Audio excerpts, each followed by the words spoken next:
बाल ओलू सौदा आगे हैं। हाँ ओलू, हाँ शौर्य आगे हैं। हाँ हाँ, इसके बालों को बिल्कुल पूरे घर के अंदर फैला दो तुम लोग। ये तो इतना फुलिया कर रखा है ना तुमने, ये अपनी जगह में क्यों नहीं जाता है? गाइस इनको देखो, ये तो मेरे से गुस्सा ही हो गए हैं। तो अवंतिका भाभी गुस्सा करोगे तो गुस्से वाली कोई बात होगी तो गुस्सा तो करेंगे ही ना। उनके अंदर भी तो भावनाएं हैं, उन भावनाओं को तो बाहर निकालेंगे ही ना वो। तुम क्या सोचते हो हर्ष में की गाइस में ये, गाइस में वो, गाइस में ये, ऐसा करेंगे हैं? उनको भी तो गुस्सा आता है, वो भी तो गुस्सा कर सकते हैं। तुम भी करो, वो भी करेंगे गुस्सा। कोई गुस्से वाली बात होगी जरूर। हाँ सीधा नहा के आए, मेरे से बात भी नहीं करी। अवंतिका भाभी एक चीज बताओ, नहाने धोने के बाद तुमसे बात करना जरूरी है क्या? क्या पता उनको ठंडा लगा हो, क्या पता उनको जुकाम लग गया हो। एक बार भी पूछा आपने क्या हुआ है करके, क्यों नहीं बोल रहे हो करके? हैं मेरे से नहाने के बाद मेरे से बात ही नहीं कर रहे हैं। ऐसा करने से नहीं होता है। पूछो उनसे, उनकी प्रॉब्लम जानो, उनकी समस्या जानो, उसका समाधान समझो। क्या हुआ, नहा के बाहर क्यों बैठ गया? मेरे से नहीं बात कर रहे?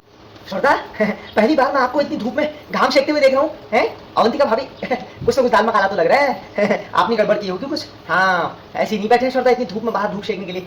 हैं इतनी गर्मी में भी आदमी ठंडी बर्फ के पानी से नहा रहा है, तुम बाहर धूप सेकने के लिए बैठो। हैं कुछ ना कुछ तो गड़बड़ है। कोई बात नहीं श्रद्धा, सब ठीक हो जाएगा, सब ठीक हो जाएगा। कैसे लग रहे बाल? अच्छे लग रहे ना? अच्छा बाल कटवा रखे हैं, अब समझ में आई बात है पापा। तुम लोगों की मिली भगत तो नहीं है। श्रद्धा को लंबे बाल पसंद है, तुमने बिल्कुल पूरे जड़िया दिए हैं बाल उनके। अब क्या होगा? कोई बात नहीं श्रद्धा, फिर लंबे हो जाएंगे बाल, टेंशन क्यों ले रहे हो? हैं पापा लोग तो ऐसे ही करेंगे ना। अवंतिका भाभी की साइड है सब। मेरे से नहीं बोल रहे हो? पापा तो ऐसे कर रहे हैं जैसे इनको पता ही नहीं होगा। है बड़े पापा, पता नहीं है आपको? हैं अवंतिका भाभी के मतलब श्रद्धा के सामने ऐसे बन के दिखा रहे हो जैसे तुमको कुछ पता ही नहीं होगा। तुमको सब पता है, ये सब पता है। किला कर रहे हो किला। ऐसा करने से क्या होता है? समस्या का समाधान ढूंढो। श्रद्धा को भी बाल लंबे बाल रखने की इच्छा है, उनकी भी इच्छा पूरी होनी चाहिए। है उनकी तो एक भी इच्छा पूरी नहीं होने दे रहे हो तुम ना। कोई तरीका होता है। अरे यहाँ से मत आओ, कितनी बार बोला यार आपको मैंने। अरे यार छोटा, हर समय उनको बिल्कुल टोका मत करो। आने दो, अगर टोका टाकी में अगर उनका ध्यान दब जाएगा ना सीधे नीचे बेसमेंट में जाएंगे ना। आने दो उनको जो कर रहे हैं करने दो, जैसा कर रहे हैं करने दो। उसके ऊपर से बच्चों की तरह हरकतें कर रहे हैं, अगर गिरेंगे कुछ होगा मैं नहीं, मैं जिम्मेदारी नहीं लूंगा। बात तेरी साथ। हाँ गिरोगे तो सीधा बेसमेंट में जाओगे। क्या हो गया फिर बेसमेंट में जाएंगे तो? क्या फर्क पड़ रहा है उनको? लोहे के बने हैं ना, लोहे के तभी तो पगडंडी पे चल रहे, पगडंडी पे शौक लगा है। अगर मैं कह रहा हूँ अगर एक पैर भी अगर फिसलेगा क्या होगा? नीचे बेसमेंट बिल्कुल नीचे, फॉर्च्यूनर के नीचे पहुंचेंगे।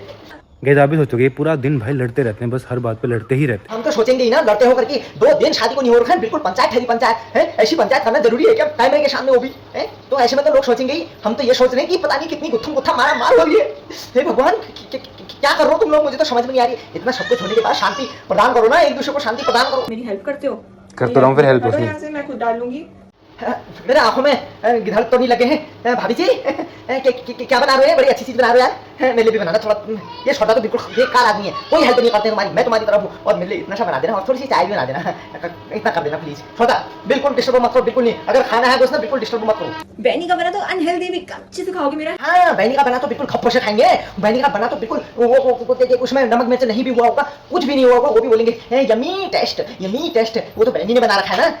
हाँ बारामती का भाभी, मैं समझ सकता हूँ तुम्हारी बात को। तुम्हारे अंदर जो दुख घूम रहा है, मंडरा रहा है, उसको मैं समझ सकता हूँ। ये दिल मेरा समझ रहा है। लेकिन मेरे लिए चाय और ये थोड़ा सा बना दो, जो भी बना रहे हो। हेल्दी भी ना, सो नखरे दिखाते हो। अवंतिका भाभी तुम्हारे बनाई हुए हर चीज में नखरे दिखाते हैं। बिल्कुल कोई भी चीज मुंह के सामने ले आओगे ऐसा करते हैं। लेकिन अवंतिका कोई बात नहीं, मैं खा लूंगा, कोई दिक्कत नहीं। इनको बिल्कुल एक चूरा मत देना है। इनके लिए तो बहनी बनाएगी ना, बहनी बनाएगी क्या? मैं समझ आएगी बहनी कुछ दिन बाद घर चली जाएगी, तब बनाएगी, वहां से भेजेगी चिमन करके है। जाओ ना, अब यहाँ से आपके हाथ ही चिपके, अभी तक सही थे पता है वो। हाँ जाओ ना, जाओ यहाँ से। मैं तो कह रही हूँ जाओ, जाओ यार, मैं अंदर ही ले आऊंगी तुम्हारे लिए। जाओ। जब पहली बार बनाते हैं ना, मैं आपको खिलाती। अरे मैं कह रहा हूँ पहली बिल्कुल जले में नमक मत छिड़को। अभी वैसी अवंतिका भाभी को पसीना आ रखा है, गर्मी हो रही है, ऊपर से तुम बोल रहे हो तो पहली बार बनाते हैं। भाभी जी बिल्कुल मत सुना इनकी बात, और भी 2 टुकड़े कम देना। सरप्राइज। हाँ ये मेरे पास भी है दरवाजा, मेरे पास भी है हैंडल दरवाजे का। Surprise surprise. क्या कर रहे? खाना पीना खाना है तो ढंग से खाओ, नहीं तो मत खाओ। सरप्राइज। ये लो। वाओ, ये क्या सरप्राइज दे रहे हो? क्या सरप्राइज है? क्या बना रखा है? हाँ श्रद्धा भी हुआ कर रहे हैं। अब तो तारीफ तो करनी पड़ेगी ना, नहीं तो बिल्कुल दिन भर अवंतिका भाभी पीछे पड़ जाएगी। कुछ नहीं यार, क्या बना दिया पता नहीं है। 2 ब्रेड रख दिया और ऊपर से मुझे तो समझ में नहीं आ रहा क्या बना दिया। मैं अपने मैं कहाँ जाऊँ? मैंने तो एक थोड़ी सी चाय और कुछ बनाने को बोला था, कुछ 1 पैसे का खाना नहीं बना रखा है। मैं तो जा रहा हूँ यार, तुम कुछ मेरी तरफ से कुछ करो। तुम्हारा पैसा, तुम्हारा सामान, तुम्हारा सब कुछ मेरी तरफ से कुछ खाओ। मैं तो जा रहा हूँ।